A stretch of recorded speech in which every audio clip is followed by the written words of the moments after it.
My boyfriend defended his brother for robbing me blind and threatened to dump me if I report him. But what I found on his phone just sent them both to prison. My boyfriend Tyler's brother Jake had broken into my apartment while I was at work and stolen my laptop, my grandmother's ring, and $800 in cash I'd been saving for rent. I had it all on my security camera. Clear as day. Jake using the spare key Tyler had given him without asking me, going through my drawers, taking my stuff. When I showed Tyler the footage, he immediately started making excuses. He's going through a rough time right now. He just needs help. I said I was calling the police and Tyler actually grabbed my phone out of my hand. If you report my brother, we're done. I'm not dating someone who would destroy my family like that. I couldn't believe what I was hearing. His brother had literally robbed me and Tyler was acting like I was the bad person for wanting my stuff back. He'll pay you back when he gets on his feet, Tyler kept saying. You don't understand what he's been through. Our parents were really hard on him growing up. Jake had been fired from 6 jobs in 2 years for stealing from the register. This wasn't some momentary mistake. But Tyler refused to see it. He kept saying blood is blood and that I needed to be more understanding. Relationships are about compromise, he said. If you loved me, you'd let this go. The next week, Jake stole my bike from the parking garage. Tyler's response was that I should have locked it up better. The week after that, Jake took my emergency credit card and ran up $400 at a bar. Tyler said I shouldn't leave my wallet where people could find it. In my own apartment, where Jake wasn't supposed to be. Every time I brought up filing charges, Tyler would threaten to leave. I'm not choosing between you and my brother, but if you force me to, family comes first. He'd already chosen, though. He was choosing to let his brother rob me blind while I just had to take it. Tyler started getting meaner about it, too. Maybe if you weren't so materialistic, this wouldn't bother you so much. It's just stuff. You can buy another laptop. You're being really selfish right now. He actually called me selfish for wanting my stolen property back. His brother was coming over to Tyler's place all the time, and Tyler would invite me over knowing Jake would be there. Jake would smirk at me and make little comments. Nice earrings. Are those new? Knowing he'd stolen money from me. Tyler would just change the subject like nothing was happening. I was going crazy. My friends kept telling me to leave Tyler, but I'd been with him for 3 years and kept thinking he'd come to his senses. Plus, Jake had started threatening me in subtle ways. It would be really unfortunate if something happened to your car. Your apartment doesn't seem very secure. Tyler would say Jake was just joking and that I was being paranoid. Then one day I was at Tyler's apartment and he was in the shower. His phone kept buzzing on the coffee table. I wasn't going to look, but I saw Jake's name in a preview that said, "Did you get the rest of?" So I picked it up. The messages were insane. Tyler and Jake had been planning this for months. Tyler would tell Jake when I wasn't home. Tyler gave Jake the spare key. Tyler told him where I kept my emergency cash. Tyler even told him which jewelry was valuable. They were splitting everything 50-50. Tyler had been complaining about money troubles, and Jake offered to help him rob me. Tyler's messages said things like, "She's so naive she'll never figure it out," and "I'll just threaten to break up if she tries anything," and "After 3 years she's too invested to leave." They were literally laughing about how stupid I was. Jake had written, "Your girlfriend is like a personal ATM," and Tyler had responded with laughing emojis. There were messages about what to target next. Tyler was planning to get me to add him to my bank account so they could drain it slowly. He'd already started mentioning how couples should share finances and trust each other completely. I took photos of everything with my phone. Then I saw something else. Tyler had been texting another girl, Becca, sending her pictures of jewelry he was going to buy her, with my money. The jewelry Jake had stolen from me, Tyler was selling it and using the cash to impress some other girl. He'd been seeing her for 6 months, taking her to expensive restaurants while telling me we needed to stay in to save money. The kicker was that Becca was Jake's ex-girlfriend. She'd dumped Jake a year ago for being a thief and a liar. So Jake was helping Tyler steal from me to win over the girl who dumped Jake for being exactly what Tyler had become. I sent all the screenshots to myself and left before Tyler got out of the shower. That night, I called Jake's parole officer. Yeah, Jake was on parole for theft. Tyler had never mentioned that. I reported all the stolen items and provided the security footage and the text messages. Jake was arrested the next morning. Tyler called me, screaming that I'd ruined his brother's life and destroyed their family. I told him to check his messages. I hung up before he could say anything else. My hands were shaking so bad I almost dropped the phone. Within 2 minutes, my screen lit up with his name over and over. Call after call, text after text. I could see the previews popping up. Answer the phone. We need to talk. You're being crazy. This is all a misunderstanding. I turned my phone to silent and flipped it face down on my coffee table. I couldn't deal with him right now. I needed to focus on what came next. I pulled up my contacts and found Rosemary's number. She answered on the second ring. I told her everything. The phone messages, the conspiracy, Jake getting arrested, Tyler calling and screaming at me. She cut me off halfway through. She said she was coming over right now. She said she never trusted Tyler anyway, and there was no way she was letting me deal with this alone. She asked if I felt safe. I said I didn't know. She told me to lock my door and not answer it for anyone except her. She'd be there in less than an hour. I checked all my locks twice after we hung up. The apartment felt different now, like Tyler could show up any second. Rosemary arrived 53 minutes later with an overnight bag slung over her shoulder and a paper bag of Chinese food in her hands. I couldn't eat any of it. My stomach was twisted up too tight. We sat at my kitchen table and I pulled up all the screenshots on my phone. There were so many of them. Messages going back months. Rosemary helped me organize them by date so we could see the whole pattern. Tyler telling Jake when I'd be at work. Tyler describing where I kept my emergency cash in the bedroom closet. Tyler listing which pieces of jewelry were worth the most money. Jake sending laughing emojis about me being a personal ATM. Tyler talking about getting access to my bank account. It was all right there. Clear as anything. Rosemary kept shaking her head and saying she couldn't believe it. But she could believe it. She'd told me months ago that something felt off about Tyler. I just hadn't wanted to listen. We were still going through everything when someone started pounding on my door. Heavy fists. Bang, bang, bang. Then Tyler's voice yelling from the hallway. He was saying I had no right to go through his phone. That I violated his privacy. That I needed to let him explain everything. That Jake's arrest was my fault. Rosemary grabbed her phone and dialed 911 before I could even move. I sat frozen at the kitchen table while she talked to the operator. She gave them my address and said my ex-boyfriend was harassing me and refusing to leave. Tyler kept pounding, kept yelling. I could hear other apartment doors opening. Neighbors coming out to see what was happening. The police arrived maybe 15 minutes later. I heard their voices in the hall telling Tyler he needed to leave the property immediately. Tyler tried to explain that I was his girlfriend and I was being unreasonable. One of the officers said he didn't care about relationship drama. Tyler either left right now or they'd arrest him for trespassing. I heard Tyler's voice getting quieter as they walked him toward the stairs. Then it was silent. Rosemary and I just sat there for a minute not saying anything. Then she got up and made sure my door was locked again. The next morning, I called my landlord Celia as soon as I thought she'd be awake. I told her what happened with Tyler and that he had a key to my apartment. I needed my locks changed immediately. She said she was sorry I was going through this. She said she could have a locksmith there within 2 hours, but I'd have to pay the service fee. I said that was fine. I just needed Tyler to not be able to get in anymore. The locksmith showed up an hour and 40 minutes later. Rosemary and I watched him take apart my old locks and install new ones. He put in a deadbolt too. The whole thing cost me $200 I really couldn't afford right now. But knowing Tyler couldn't just walk in anymore made it worth every penny. While the locksmith was finishing up, I searched online for Jake's parole officer information. It took me 20 minutes to find the right county website and figure out who was assigned to his case. Her name was Bella Townsend. I called the number listed and got her voicemail. I left a message explaining who I was, and that I had evidence of Jake violating his parole. She called me back 30 minutes later. I told her everything. The thefts, the security camera footage, the text messages between Tyler and Jake planning it all. She asked me to email her everything I had. I sent her the video files and screenshots while we were still on the phone. She was quiet for a minute after I sent it. Then she said this was a clear parole violation. She was issuing a warrant for Jake's arrest immediately. She said Jake had already been on thin ice for missing his last 2 check-ins. This theft conspiracy would definitely send him back to prison. She thanked me for reporting it and said she'd call me back with updates. 6 hours later, my phone rang. It was Bella. She said Jake had been arrested at Tyler's apartment. Apparently, he'd been staying there the whole time. She said Jake would have a parole violation hearing within the week, and he'd also be facing new criminal charges for all the thefts. She asked if I'd be willing to testify if it went to trial. I said yes. Absolutely yes. That same night, my phone started going crazy with texts from numbers I didn't recognize. The first one said it was Tyler and he was sorry and we needed to talk. The second one, from a different number, said I was being cruel to his family and they didn't deserve this. Then another number sent a long message about how his parents were crying, and it was all my fault for being vindictive. I realized he was using different phones or apps to get around me blocking him. Over the next 2 days, I got maybe 30 messages from at least 8 different numbers. Some were apologetic and said he still loved me and we could work this out. Others were angry and blamed me for ruining his brother's life over material things. One message said his mom was having panic attacks because of what I did. Another said I was handling this the wrong way and destroying their whole family instead of dealing with it privately like adults. I screenshotted every single message as it came in. Then I forwarded them all to Bella with a note explaining that Tyler was harassing me from multiple numbers.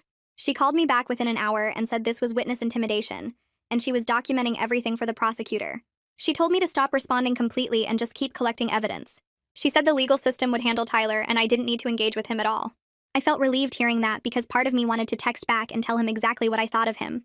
But I followed her advice and didn't respond to any of it. 3 days after Jake's arrest, I got a call from a detective named Victor Maynard.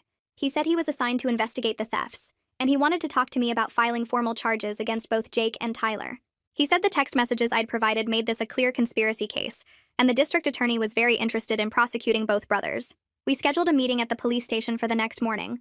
I showed up at 9 and Detective Maynard met me in the lobby. He was probably in his 40s with graying hair and he seemed genuinely concerned about my situation. He took me to an interview room and recorded everything while I gave my full statement. I told him about every item that was stolen, the exact dates when I noticed things missing, and how Tyler reacted each time I wanted to report it. I explained how Tyler would threaten to break up with me if I called the police, and how he called me selfish for caring about my stolen property. I described the months of gaslighting where Tyler made me feel like I was overreacting or being paranoid. Detective Maynard asked detailed questions about Tyler's threats and wrote down everything I said. When I finished talking, he looked genuinely angry on my behalf. He said what Tyler did was psychological abuse on top of the theft conspiracy, and he was going to make sure both brothers faced real consequences. He told me they were building a case for conspiracy to commit theft, criminal trespass, and possibly identity theft for the credit card fraud. He said Tyler's text messages, where he admitted to planning everything and called me naive, made the prosecution's job much easier. He said those messages showed clear intent and premeditation. 2 days later, Detective Maynard called me and said Tyler had been arrested at his workplace that morning. He was charged as an accomplice to all of Jake's crimes, plus additional charges for the conspiracy. I felt this weird mix of vindication and anxiety when I heard that. Part of me was glad Tyler was finally facing consequences, but another part worried about what he might do next, since he was clearly unstable and vindictive. That same afternoon, my phone started ringing with calls from numbers I didn't recognize. I let them go to voicemail and discovered they were from Tyler's parents. His mother left 3 long voicemails crying about how I was destroying their family over material possessions. She said Tyler was a good person who made a mistake, and I was being cruel by pressing charges. She said their family would never recover from this, and it was all because I couldn't forgive and move on. I saved every voicemail as evidence, but I didn't call back. Detective Maynard had told me to avoid any contact with Tyler's family and let him handle everything. The calls kept coming for 2 more days until I finally blocked those numbers too. That weekend, Rosemary came over and said we needed to file a restraining order against Tyler. She'd been keeping track of his harassment, and she said he'd driven past my apartment building 3 times the night before. She'd been staying with me on and off since everything started, and she'd seen his car go by slowly each time. We went to the courthouse on Monday morning and filled out all the paperwork for a temporary restraining order. I listed all the harassing messages, the voicemails from his parents, and Rosemary's statement about him driving past my building. The judge reviewed everything and granted a temporary order right there. He scheduled a hearing for a permanent order in 2 weeks. I felt a little safer knowing Tyler legally had to stay away from me now. That night, I tried to log into our shared streaming accounts to watch something and distract myself. Every single password had been changed. Tyler had gone through Netflix, Hulu, Amazon, everything we shared, and locked me out of all of them. It was such a petty move, but it hurt more than it should have. It reminded me that Tyler was vindictive and would try to hurt me in whatever small ways he could reach me. I had to set up my own accounts and pay for new subscriptions I couldn't really afford. The next morning, my credit card company called about the fraudulent charges Jake had made at the bar. I had to fill out a bunch of dispute forms and provide copies of the police reports. The representative said it would take 30 to 60 days for them to investigate and potentially refund the money. She said I needed to document everything and stay in contact with the detective handling my case. I spent an hour on the phone going through every charge and explaining how my card was stolen. The next day, I printed out the list of local pawn shops that Detective Maynard had given me and started calling each one to ask if they had my laptop. The first 3 places said no and sounded annoyed that I was bothering them. The 4th place put me on hold for 5 minutes while someone checked the back room. The guy came back and said they might have something matching my description, but I'd need to come in to verify it. I drove over there immediately, my hands gripping the steering wheel too tight the whole way. The pawn shop was in a sketchy part of town with bars on the windows and a buzzer system to get in. The owner was this older guy with reading glasses hanging on a chain around his neck. He brought out my laptop from behind the counter, and I recognized it instantly from the sticker I'd put on the back. He pulled up his records on an ancient computer and showed me that someone named Jake Cannon had sold it exactly 2 weeks ago for $200. I took pictures of everything with my phone, and the owner said he'd hold it as evidence if the police needed it. I called Detective Maynard from the parking lot and told him what I found. He said he'd pick it up that afternoon and log it into evidence for the case. When he retrieved the laptop later, he called to tell me it was officially part of the criminal investigation now. He explained I wouldn't get it back until after the trial was over because they needed it to prove Jake had stolen and sold my property. I understood, but it still frustrated me because I'd already bought a replacement laptop I couldn't afford. At least knowing where it was felt like something, even if I still didn't have my grandmother's ring or the $800 cash. My rent was due in 3 days, and I was short by $400, even after the insurance payout. I'd been avoiding Celia because I knew I couldn't pay on time, and I was embarrassed about the whole situation. Finally, I went to her office in the building and explained everything that had happened. I brought copies of the police reports and showed her the case numbers for the theft charges. She listened to the whole story without interrupting, and then said she'd dealt with theft before and knew how hard it was to recover financially. She told me she'd waive the late fees for this month and work with me on a payment plan for the rest. Her kindness made my eyes water, and I had to blink fast to keep from crying in front of her. That afternoon, the DA's office called with news about Jake's case. The prosecutor said they were offering Jake a plea deal if he agreed to testify against Tyler and provide information about where all the stolen items were sold. I felt angry that they were negotiating with the person who'd actually broken into my apartment and stolen my stuff. The prosecutor explained that Jake's testimony would guarantee Tyler's conviction because Jake could describe exactly how Tyler had planned everything. Without Jake's cooperation, they'd have to rely more heavily on the text messages and circumstantial evidence. I didn't like it, but I understood they were trying to make sure Tyler faced consequences too. 3 days later, the prosecutor called again to say Jake had accepted the plea deal. Jake admitted in his statement that Tyler had planned the entire thing and told him exactly when I wouldn't be home. The prosecutor read me parts of Jake's confession where he described Tyler giving him the spare key and telling him which items were most valuable. Jake would serve 18 months in county jail for the parole violation and the new theft charges. Tyler would face trial for conspiracy, fraud, and all the other charges because he'd been the one who came up with the plan. The next morning, I had to tell my boss what was going on because I kept spacing out at work, and I'd need time off for court appearances. I walked into her office feeling like I might throw up from nervousness. She closed the door and told me to sit down and take my time explaining. I went through the whole story about Tyler and Jake and the thefts and the upcoming trial. She surprised me by being completely supportive and saying she'd work with me on the scheduling for court dates. Then she told me she'd gone through something similar with an ex years ago, and she understood how hard it was to focus on work when your personal life was falling apart. A week later, Detective Maynard called to say Tyler's lawyer had contacted him trying to negotiate a plea deal. The DA had refused because Tyler was the mastermind who'd shown no remorse for what he'd done. They wanted to take this case to trial to send a message about relationship manipulation and financial abuse. The prosecutor felt strongly that Tyler's case could help other victims recognize similar patterns of control and theft. The restraining order hearing happened on a Tuesday morning, and I had to take half a day off work. Tyler showed up with a lawyer who argued I was being dramatic about a normal relationship dispute. His lawyer said couples fight about money all the time, and that didn't justify a permanent restraining order. I presented all the evidence, including the conspiracy text messages, the threats Tyler had made, and the harassment from him and his family. The judge read through everything carefully and then granted a permanent restraining order without any hesitation. He said the evidence showed a clear pattern of manipulation, financial abuse, and intimidation. Tyler had to stay at least 500 feet away from me, my home, and my workplace at all times. 2 days later, I was at work when the receptionist called my desk to say someone was in the lobby asking for me. I walked out there and saw Tyler standing by the front desk. My stomach dropped, and I immediately turned around and went back to my office. I called security and told them Tyler had a restraining order and wasn't supposed to be here. Security escorted him out while he kept yelling that he just needed to talk to me and explain his side. They called the police, and Tyler was arrested right there in the parking lot for violating a court order. Detective Maynard called me an hour later to say Tyler had been taken into custody, and this violation would add another charge to his case. Finally, some good news came when Detective Maynard called about my grandmother's ring. Jake had admitted during his plea negotiations that he'd given the ring to Tyler instead of selling it himself. Tyler had taken it to a jewelry store downtown and sold it for $300. The store owner still had the ring in his inventory and agreed to return it once the criminal case was resolved. Detective Maynard said I'd get it back after Tyler's trial concluded. Knowing where my grandmother's ring was and that I'd eventually get it back made me feel lighter than I had in weeks. A few days after getting that news about the ring, Rosemary came over and found me checking all my locks for the third time that evening. She sat me down and said I needed to talk to someone professional about what I was going through, because the constant checking and the fact that I hadn't slept more than 4 hours a night in weeks wasn't normal.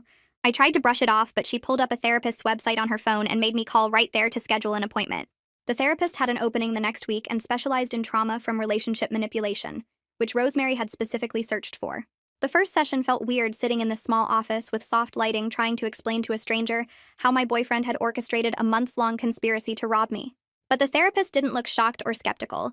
She just nodded and took notes and asked questions about Tyler's specific manipulation tactics. She explained how threatening to leave someone if they report a crime is a textbook control method, and how the gaslighting about my apartment security was designed to make me blame myself instead of the actual criminals.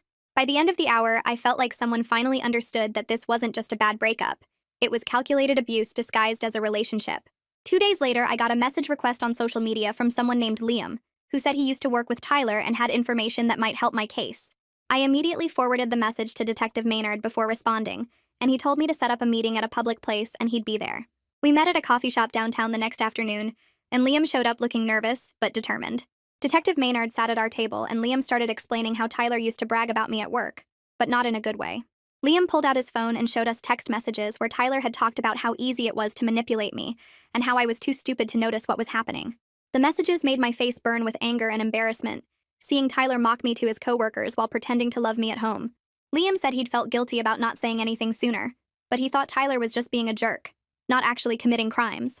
Detective Maynard asked if he could forward those messages, and Liam agreed immediately, saying he wanted to help however he could.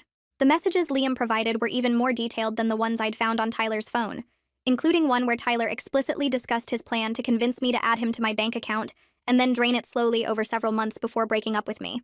Detective Maynard added everything to the evidence file and later called to say the DA was thrilled because it demonstrated clear premeditation and would make their case significantly stronger. Around the same time, Detective Maynard interviewed Becca and discovered she'd had no idea Tyler had a girlfriend the entire time they were seeing each other. She was horrified when Detective Maynard showed her photos of me and Tyler together from social media, some of which were taken on the same days Tyler had taken her to expensive restaurants. Becca provided receipts showing Tyler had spent over $1,500 on her during their 6 months together, money that came directly from selling my stolen property. She agreed to testify about the gifts and dinners, which would help prove Tyler had personally benefited from the thefts instead of just helping his brother. I ran into Becca in the courthouse hallway a few weeks later during a preliminary hearing, and she came over to apologize for her part in everything, even though she hadn't known. I told her it wasn't her fault, and that Tyler had lied to both of us. But I was too exhausted to have a long conversation about his manipulation tactics, so I kept it brief and polite. Small pieces of good news started trickling in after months of nothing but stress and loss. My insurance company finally finished processing my claim and agreed to reimburse me $1,200 for the laptop and other stolen items, minus my $500 deductible.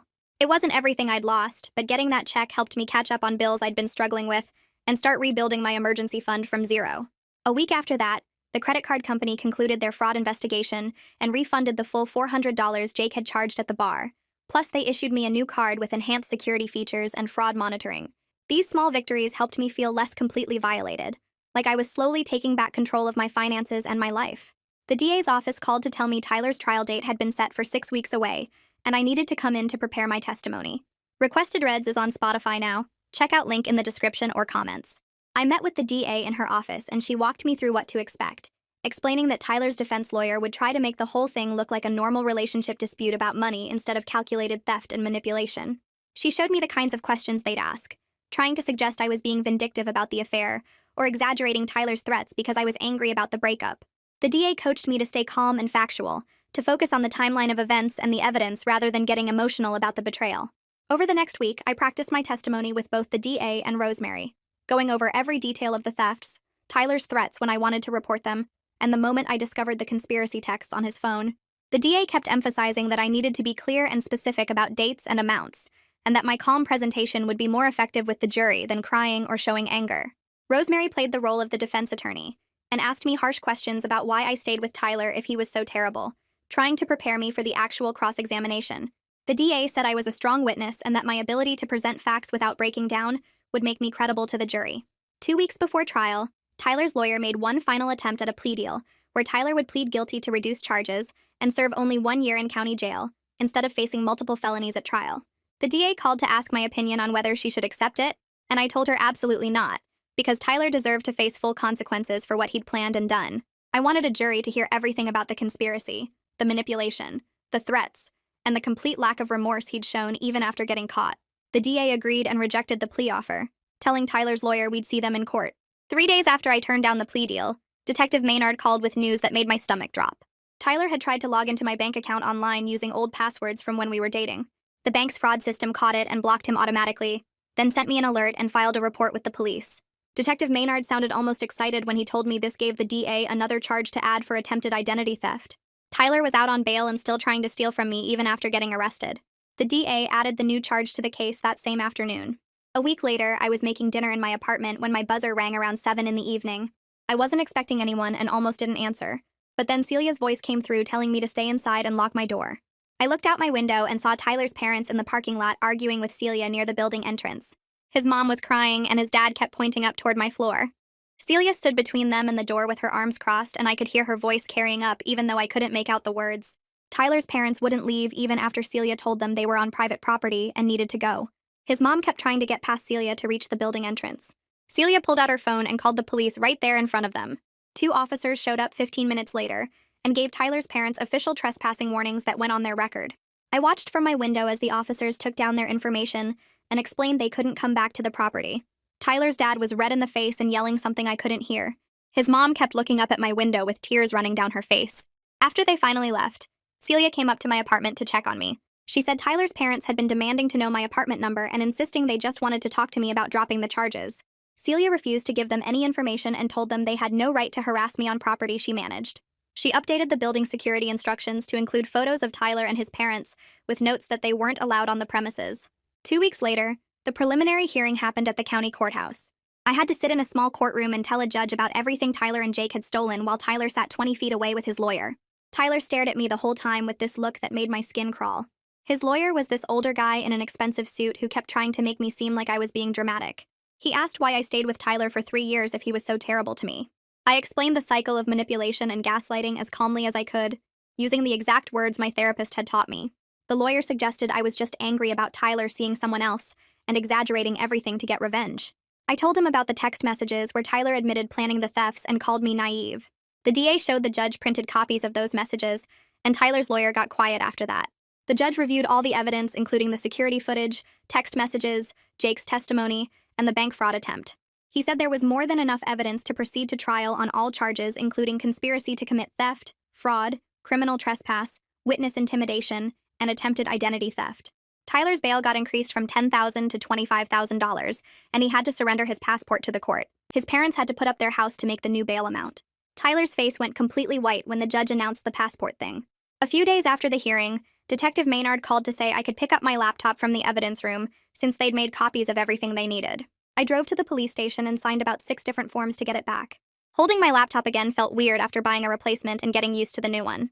I took it home and wiped the hard drive completely, reinstalling the operating system from scratch. I didn't want any trace of the investigation or Tyler's presence on it. The whole process took 3 hours, but I felt better knowing it was totally clean. That weekend, Rosemary came over to help me go through my apartment and remove everything that reminded me of Tyler. We filled 3 cardboard boxes with stuff he'd given me, photos of us together, and random items that just made me think of him. A coffee mug he always used, a blanket we'd bought together, concert tickets stuck to my fridge. Rosemary didn't ask questions about any of it, just helped me pack everything up. We drove to a donation center and dropped off 2 boxes, then threw the 3rd box in a dumpster behind her apartment building. Getting rid of all that stuff felt good in a way I hadn't expected. My apartment looked emptier, but it felt more like mine again. My therapy appointments continued every week, and we spent a lot of time talking about the red flags I'd missed with Tyler. My therapist helped me see that his manipulation wasn't something I should have magically detected. She explained that people like Tyler are good at what they do, and that being trusting doesn't make me stupid. Tyler's actions showed his character, not my worth as a person. We made lists of warning signs to watch for in future relationships. Things like someone trying to isolate me from friends, making me doubt my own memory, or getting angry when I set boundaries. The week before the trial was supposed to start, I drove out to the cemetery where my grandmother was buried. I sat on the grass next to her headstone and told her everything that had happened with her ring, how Tyler and Jake had stolen it and sold it, how the police had recovered it and I'd get it back after the trial. I promised her I'd keep it safe this time and never let anyone I was dating have access to my apartment unsupervised. Talking to her gravestone probably seemed crazy, but it made me feel less alone in the whole mess. 3 days before trial, Tyler's lawyer filed one more motion trying to get the case thrown out. He argued that the text messages shouldn't be allowed as evidence because I'd taken them without Tyler's permission. The DA called me worried that the judge might actually consider it. We had to go back to court for another hearing where the judge would decide. Tyler's lawyer stood up and gave this long speech about privacy rights and illegal searches. The DA argued that I had legitimate access to Tyler's phone when I found the messages. I'd been an invited guest in his apartment, and his phone was sitting on the coffee table in plain view. The judge asked me directly if Tyler knew I was at his apartment that day. I said yes. He was in the shower and knew I was waiting for him in the living room. The judge ruled that I had every right to look at a phone left unattended in a shared space where I was invited guest. The text messages would be allowed as evidence. Tyler's lawyer looked frustrated but couldn't argue with the ruling. Finally, 6 weeks after I'd rejected the plea deal, the trial began. I sat in the gallery with Rosemary while the DA gave her opening statement. She told the jury this was a case about betrayal, manipulation, and calculated theft. Tyler's lawyer gave his opening statement claiming this was just a family dispute blown out of proportion. Then the DA started presenting evidence. The security footage of Jake entering my apartment played on a screen for the whole courtroom to see. You could see Jake using the spare key to unlock my door, walking straight to my bedroom, going through my drawers, and taking my laptop and jewelry box. The timestamp showed the exact date and time.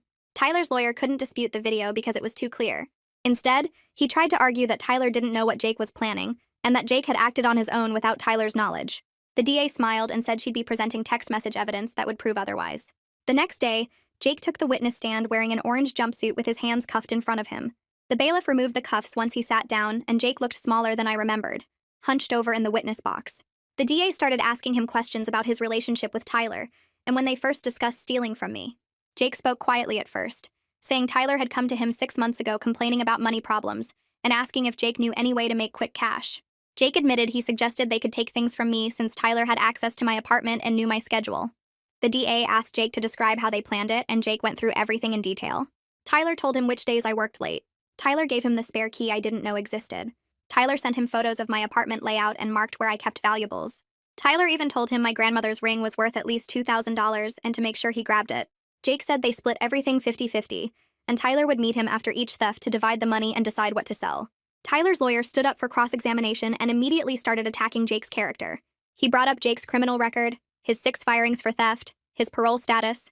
He suggested Jake was lying to get a reduced sentence, and that he'd stolen from me on his own without Tyler's knowledge. Jake stayed calm and said he had text messages proving Tyler was involved. The DA pulled up the messages on the courtroom screen and Jake walked through each one, showing how they matched his testimony perfectly.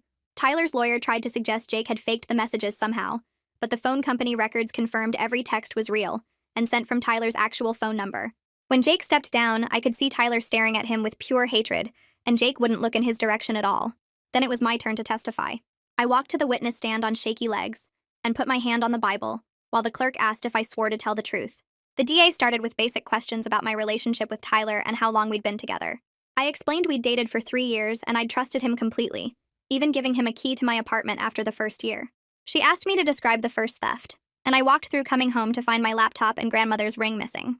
I told the jury about the security camera footage showing Jake entering with a key, and how Tyler immediately made excuses when I showed him the video. The DA had me describe each subsequent theft, and Tyler's reaction every time. She asked about his threats to break up with me if I reported Jake, and I repeated what Tyler had said about family coming first and me being materialistic. Then she asked about finding the text messages on Tyler's phone, and I described exactly what I'd seen that day in his apartment. I went through the messages about me being naive, about draining my bank account, about me being a personal ATM. The DA displayed the actual screenshots on the screen and asked me to read specific ones out loud. My voice shook reading Tyler call me stupid and laugh about manipulating me. The DA asked how I felt discovering Tyler had been seeing another woman with money from my stolen property, and I said it made me realize the entire relationship had been fake from the start. Tyler's lawyer took over for cross-examination, and his first question was whether I was angry about Tyler's affair. I said yes, of course I was angry. He suggested I was exaggerating the theft conspiracy to get revenge on Tyler for cheating. I stayed calm and said the text messages spoke for themselves and I hadn't written those. He asked why I'd stayed with Tyler if he was so terrible, implying I was making things up now.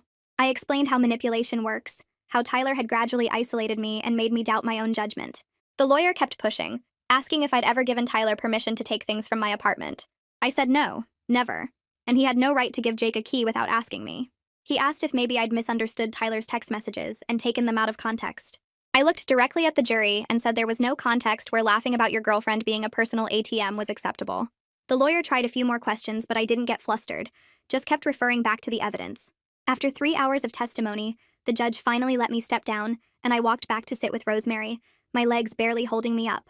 Liam testified next and described working with Tyler 2 years ago at a retail store. He said Tyler had bragged constantly about having a girlfriend who was easy to manipulate financially. Liam remembered Tyler saying I was too trusting and would believe anything he told me. He testified that Tyler had specifically mentioned planning to get added to my bank account, so he could access my money directly. The DA asked if Tyler had ever expressed guilt or concern about deceiving me, and Liam said no, Tyler had thought it was funny. Then Becca took the stand and confirmed she'd dated Tyler for 6 months without knowing he had a girlfriend. She provided receipts showing Tyler had spent over $1,500 taking her to expensive restaurants and buying her jewelry. The DA showed her photos of items Jake had stolen from me, and Becca identified 2 necklaces Tyler had given her as gifts. She looked genuinely upset, testifying and apologized to me directly from the witness stand, which the judge told her not to do. Tyler's lawyer tried to suggest Becca was lying to avoid looking bad herself, but she had dated receipts and text messages proving everything she said. The DA spent the next day presenting financial evidence. She showed the jury Tyler's bank records with cash deposits that matched exactly what Jake had stolen from me. $800 deposited the day after my rent money disappeared. $300 2 days after my grandmother's ring was sold. $400 the week after Jake used my credit card. The phone records showed Tyler and Jake texted or called each other 73 times during the 2 months when the thefts occurred. The DA highlighted calls made right before and right after each theft, showing coordination. She presented the pawnshop records for my laptop and jewelry store records for my grandmother's ring, proving Jake had sold them and Tyler had received half the money. The evidence was overwhelming, and Tyler's lawyer kept objecting to various technical points, but the judge overruled him every time. By the end of the prosecution's case, Tyler looked pale and kept whispering urgently to his lawyer. Tyler's lawyer called him to the stand on the third day of trial. Tyler wore a suit and tried to look sympathetic as he answered questions. He claimed he'd only been trying to help his troubled younger brother who had addiction issues and needed money. He said he'd given Jake my spare key because Jake was homeless and needed a place to stay sometimes when I wasn't home. Tyler testified that he had no idea Jake was stealing from me until I showed him the security footage. He said the text messages were taken out of context, and he'd been joking around with his brother, not actually planning thefts. Tyler claimed he never intended for me to be hurt financially, and he'd planned to pay me back for everything once Jake got on his feet. His lawyer asked about the affair with Becca, and Tyler said he'd been confused about our relationship and made a mistake. But that didn't make him a thief. He actually started crying on the stand, talking about how much he'd loved me and how sorry he was that things had gotten so messed up. His parents were crying in the gallery, and Tyler kept looking at them for support. The DA stood up for cross-examination with a stack of printed text messages in her hand. She asked Tyler to explain the message where he called me naive and said I'd never figure out what they were doing. Tyler stammered and said it was just trash talk between brothers. She read another message where Tyler told Jake exactly when I'd be at work and which window was easiest to access. Tyler claimed he'd been joking and didn't think Jake would actually break in. The DA read the message where Tyler said I was too invested after 3 years to leave him even if I suspected something. Tyler said he'd been venting frustration, not planning crimes. She pulled up the message where Jake wrote that I was like a personal ATM, and Tyler responded with laughing emojis. Tyler had no explanation for that one and just said it looked bad out of context. The DA asked what context made laughing about your girlfriend being an ATM acceptable, and Tyler couldn't answer. She brought up his plan to get added to my bank account and drain it slowly, reading his exact words from the texts. Tyler tried to say he'd never actually done that, so it didn't count. And the DA pointed out that was only because I discovered the conspiracy first. She asked about the expensive dinners with Becca, and the jewelry he'd bought her with money from my stolen property. Tyler got defensive and said his relationship with Becca had nothing to do with the theft charges. The DA showed the jury receipts proving the jewelry Tyler gave Becca was purchased the same week Jake sold my grandmother's ring. Tyler's face turned red and he started arguing with the DA until the judge told him to just answer the questions. By the time she finished, Tyler looked angry and flustered instead of sympathetic, and several jurors were shaking their heads. Closing arguments happened the next morning. The DA stood in front of the jury and laid out the entire conspiracy from start to finish. She emphasized that Tyler hadn't made a mistake or a bad decision. He'd planned for months to systematically rob his girlfriend. She talked about the betrayal of trust, how Tyler had weaponized my love for him to steal from me while threatening to leave if I tried to stop it. She pointed out that Tyler showed no remorse even when caught, instead trying to blame Jake and play the victim. The DA said the evidence was overwhelming and the jury's job was simple, to hold Tyler accountable for his calculated crimes. Tyler's lawyer gave his closing argument focusing on Tyler's clean record before this and his difficult family situation.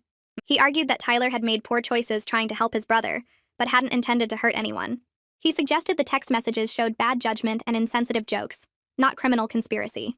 He asked the jury to show mercy and consider probation instead of prison time. His argument felt weak after everything the jury had heard, and he only spoke for 20 minutes compared to the DA's hour-long closing. The jury left to deliberate just before lunch. Rosemary and I went to a cafe across from the courthouse, but I couldn't eat anything. Just pushed food around my plate while we waited. My phone buzzed after 4 hours with a text from the DA saying the jury had reached a verdict. We rushed back to the courtroom and took our seats while the jury filed back in. The judge asked if they'd reached a verdict, and the foreman said yes. The clerk read out each charge, and after each one, the foreman said guilty. Conspiracy to commit theft, guilty. Criminal trespass, guilty. Fraud, guilty. Identity theft, guilty. Witness intimidation, guilty. I watched Tyler's face go from pale to gray as each guilty verdict was read. His mother started sobbing loudly in the gallery, and his father put his arm around her. Tyler just stared straight ahead like he couldn't process what was happening. The judge thanked the jury and dismissed them, then set a sentencing date for 3 weeks later. As the bailiff led Tyler away in handcuffs, he finally looked at me with an expression I couldn't read. Anger, maybe, or disbelief. I felt something lift off my chest, like I'd been holding my breath for months, and could finally breathe normally again. The DA found me in the hallway after and explained that Tyler faced up to 5 years in state prison, given the multiple convictions and the restraining order violation. She said I could give a victim impact statement at sentencing if I wanted to address the court directly. I told her yes, I wanted to speak. She gave me information about what to include and said to keep it focused on facts and how the crimes affected me. Rosemary hugged me tight and said she was proud of me for seeing this through. We drove back to my apartment and I felt exhausted but also vindicated. The jury had believed me. Tyler would face real consequences. It wasn't over yet, but the hardest part was done.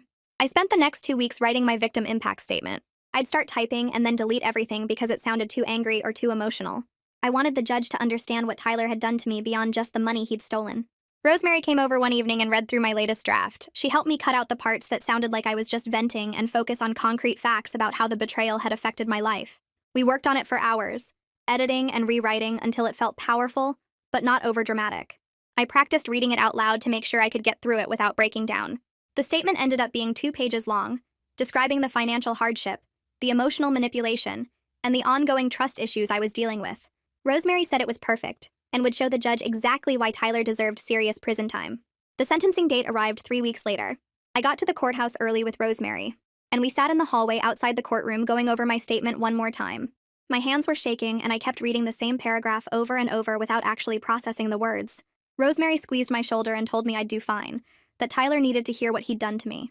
The bailiff called us in, and I walked to my seat at the front. Tyler was already there at the defense table in an orange jumpsuit with his hands cuffed in front of him. His lawyer sat next to him looking through papers. Tyler's parents were in the gallery behind him, and his mother was already crying quietly. The judge came in and everyone stood up. My legs felt wobbly, but I stayed upright. The judge asked if I wanted to give my victim impact statement, and I said yes. I walked up to the podium they had set up and unfolded my 2 pages with hands that wouldn't stop trembling. I started reading about how Tyler's manipulation had made me doubt my own judgment for months. I described checking my locks 5 times every night and having panic attacks when anyone got too close to my personal space. I explained how the financial theft had set me back months, because I'd had to replace my laptop and cover rent without my savings. I talked about the trust issues I was still working through in therapy and how I second-guessed every relationship now. I kept my voice steady and focused on facts like the DA had told me to. Tyler stared at the floor the entire time. He wouldn't look at me even once. His jaw was clenched and his shoulders were hunched forward like he was trying to make himself smaller. When I finished reading, I folded the papers back up and returned to my seat.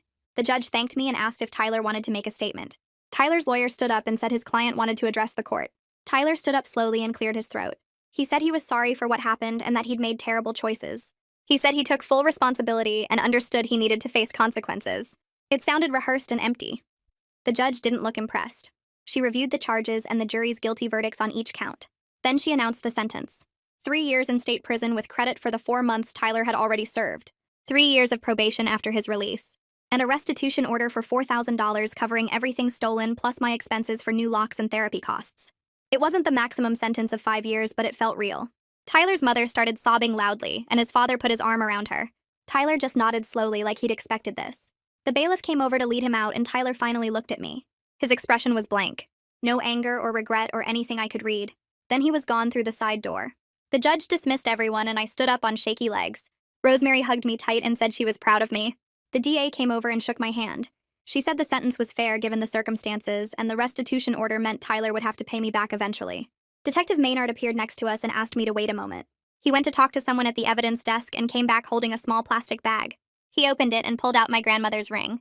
They'd recovered it from the jewelry store where Tyler had sold it. Detective Maynard handed it to me, and I just started crying. I'd thought I might never see it again. The ring was a little scratched, but still intact with the small diamond my grandfather had saved up for. I put it on my finger immediately and couldn't stop looking at it. This one piece of my grandmother was back where it belonged. Rosemary and I headed for the courthouse exit, and I was still crying a little. We pushed through the doors, and Tyler's parents were waiting on the steps. His mother started walking toward me with her arms out like she wanted to hug me or something. Celia appeared out of nowhere and stepped between us. Rosemary moved to my other side, and they formed a wall. Celia told Tyler's parents to stay away from me, and that they had no right to approach me after what their sons had done. Tyler's father started saying something about forgiveness and family, but Detective Maynard came out behind us. He told them to leave me alone and said the case was concluded, so there should be no more contact. He walked me to my car with Rosemary and Celia on either side. Detective Maynard said Tyler's family couldn't legally contact me now, and if they tried, I should call him immediately. I thanked him for everything and got in my car. Back at my apartment, the DA called to explain the restitution order. She said Tyler was required to pay me back the $4,000, but collecting from someone in prison would be difficult. Most inmates made pennies per hour at prison jobs, and it could take years for me to see any money. She told me not to expect payments anytime soon, and to focus on moving forward. I said I understood. The conviction itself felt like enough proof that I'd been right to report him. The money would be nice, but knowing Tyler faced real consequences mattered more. That evening, I sat down with my phone and started the process of changing my number. I went through every account and updated my contact information. I changed my email address too, creating a completely new one that Tyler and his family couldn't possibly know. It took 3 hours to update everything. Rosemary got my new number first, then my other close friends. I felt safer knowing Tyler wouldn't be able to reach me when he eventually got released in 3 years. No calls, no texts, no emails. He'd be completely cut off from me. My therapy appointment was 2 days later, and I told my therapist about the sentencing and getting my grandmother's ring back. We worked through how I was feeling about everything being over. She helped me see that I was actually stronger now than before all this happened. I'd learned to trust my gut when something felt wrong. I'd learned to set hard boundaries and stick to them even when someone tried to make me feel guilty. I'd learned that my well-being had to come first before trying to save relationships that hurt me. The trust issues were still there, but I was working on them. 3 months after Tyler's sentencing, my life had settled into a better routine. The insurance money had come through and I was getting steady paychecks from work. I'd rebuilt my emergency fund to $500 and I was adding to it every paycheck. I wanted to be more financially secure than I'd been before. I wanted enough savings that if something bad happened again, I wouldn't be completely helpless. I'd also started being more careful about who I let into my life and my space. Rosemary suggested we take a weekend trip to the beach to celebrate the case being over.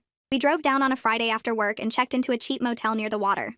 Saturday, we spent the whole day on the beach doing nothing. We talked about work and her dating life and movies we wanted to see. We didn't talk about Tyler at all.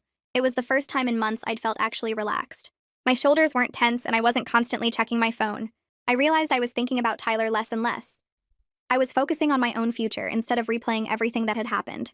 6 months after the trial, my boss called me into her office and I thought I was in trouble for something.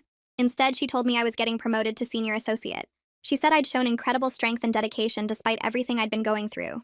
She'd noticed how I kept showing up and doing good work even when my personal life was falling apart. The promotion came with a raise that would help me feel more financially stable. I wouldn't be as vulnerable to someone trying to manipulate or use me for money again. I called Rosemary from my car and told her about the promotion, and we screamed together over the phone. Things were actually getting better. 8 months after the trial, I downloaded a dating app and immediately felt weird about it. My therapist said this was normal and that taking things slow was healthy. I matched with a few guys and went on coffee dates that were fine, but nothing special. One guy talked about his ex the entire time. Another one kept checking his phone. I noticed these things right away now, instead of making excuses for them. My therapist called this recognizing green flags versus ignoring red flags, and she said I was making real progress in trusting my judgment. I went on a date with someone who actually asked questions about my life and seemed genuinely interested in my answers. He paid for his own coffee without making a big deal about it. He didn't push for a second date immediately, but said he'd like to see me again if I was interested. These small things felt huge because they showed respect and consideration. I told my therapist about it and she smiled and said I was learning what healthy looked like. I was still cautious and I wasn't rushing into anything, but I felt hopeful for the first time in forever. A year after everything happened with Tyler, I'm sitting in my apartment that I can actually afford thanks to my promotion. The rent is manageable and I've decorated it the way I want without anyone criticizing my choices. My emergency fund has $1,500 in it now and I add to it every month.